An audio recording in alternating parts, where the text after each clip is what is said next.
The reason why you don't know how to talk about your work is not because you're just creating it for fun or because it's therapeutic or it doesn't really have any meaning. It's because you haven't figured out that what ends up on the canvas always comes from who you are. Stay tuned to the end because I'm going to show you an exercise that will help you start uncovering what your art is about so you can more easily create social media posts or write an artist statement to apply for a show or just talk about your art in conversations. My client Trisha used this exercise and she said, in a short amount of time, I had more beacons lit along my pathway than I ever had before. I was like a blind squirrel and you were the one putting the nuts out in front of me. So let's do the same for you, shall we? I'm Jessica Craddock and I've taught dozens of artists just like you how to triple their income within a year of working with me. And today I'm going to share how to find that overall brand message of your art. So what is your art's brand message for? I like to teach my clients that every artist should have some sort of umbrella message. This could also be called a brand message. This is how people start to understand your story. And then subconsciously, they start deciding immediately, do I feel connected to this person? Do I feel connected to them? Do I feel connected to their art? Because your art is more than just what is on the canvas, whether that is a specific subject matter or a style that you are known for. Those are also good things to know. But your brand message is different than those things. Those are part of your overall branding if you only create one thing with one subject matter and one style. But most artists that I know have at least a little range in one or both of those topics. So your subject matter might be, I paint horses, I paint plants, I paint landscapes, I paint portraits or still lifes. Whereas your style might be, I draw really detailed with fine point pens, or I like to collage paint and ink and stitching onto canvas. Now those subjects and styles, these are what most artists think about when they're trying to brand their work. Why might someone love this subject? Why might someone love this style? And that can get really hard, especially if your subject or style isn't so specific. Maybe you're evolved enough that you have a style and maybe you're still playing around. But no matter what, whether you have one defined subject or one defined style or not, this brand message still applies, which is really great news if you're someone who doesn't have it all figured out yet. Remember, this brand message is how people can start connecting to your art, and connection sells art. So no matter where you are at on your art journey, whether you're at the very beginning or you're really advanced and you know exactly what you want to make, this exercise is still going to be incredibly useful for you. And this is one of the exercises that I use inside of Find Your Voice on Instagram, which is a training I created to teach you how to verbalize what your art is about and turn that into unlimited content so you can create real connections on Instagram. The other exercises in there will help you really narrow down and get more specific. This one is particularly meant to help you discover, uncover, excavate that overall message of your art.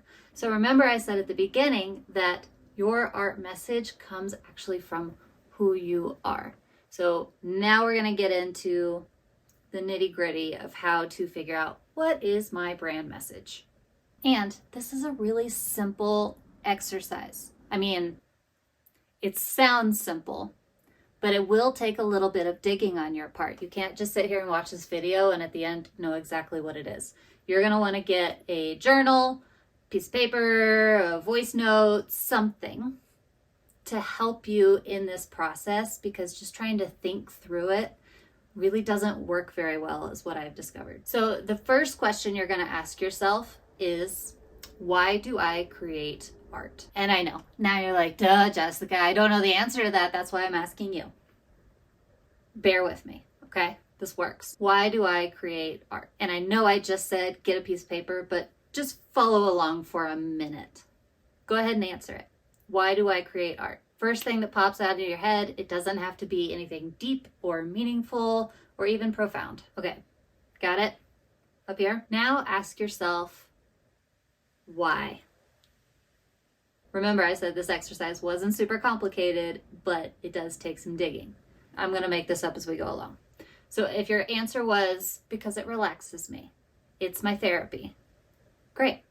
Why do I need relaxation, and therapy. We're still following along here, doing it in your head for just this minute, but I want you to go back after this video. Like I said, use a voice note, piece of paper, something. So the following answer might be, because I have a really stressful day job, and when I get home, I just want to be able to chill. Okay? We're still not there yet. We're still digging, but we're going layer by layer here. Okay, why do I have a really stressful day job? I have a really stressful day job because my parents taught me that if I don't have a successful career, I'm not really worth anything, or I'm not contributing to society, or I'm a failure. Let's pretend you said the last one, because my parents taught me I'd be a failure if I wasn't. That's depressing, but pretty common. So then we're going to ask ourselves, why again? Why does it matter to me what my parents think? Let's pretend this one took a little while and some writing came up, because it dug up a little bit, right? We're going to look through all that, see what stands out to us, and go, that's the thing. It matters to me what my parents think because I grew up being a people pleaser, and that's something that I'm trying to get out of as I am becoming an adult. I want to care more about what matters to me instead of the outside world. And we're just going to keep doing this. We're just going to keep asking ourselves why until we get to the thing that our gut says, yes, that's how I want to impact the world with my art. That's, if I could share one thing from beyond the grave, that would be the message that I would want to get across in my art. So let's do one more layer just for fun. Let's see, what was it?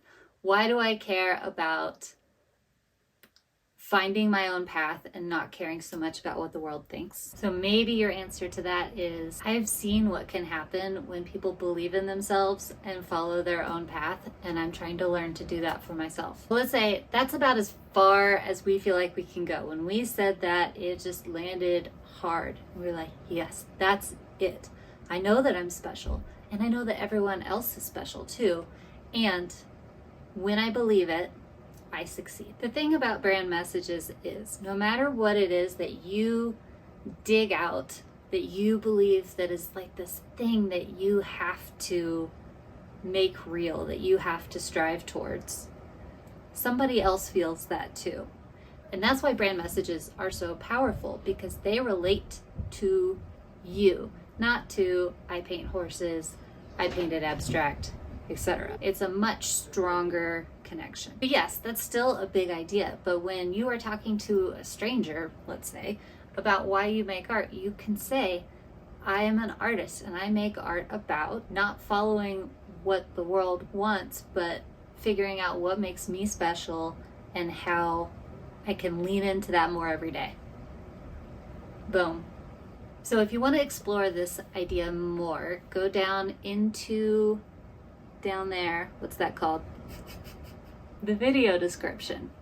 Go down to the video description and click the link called Find Your Voice on Instagram. This is my training that helps you even take that overarching idea and break it down into unlimited social content that you can share on Instagram to help people connect with you. Thank you for watching today's training on what is my brand message for and how do I find mine. Be sure to subscribe and hit the follow button so that you don't miss any trainings like this in the future.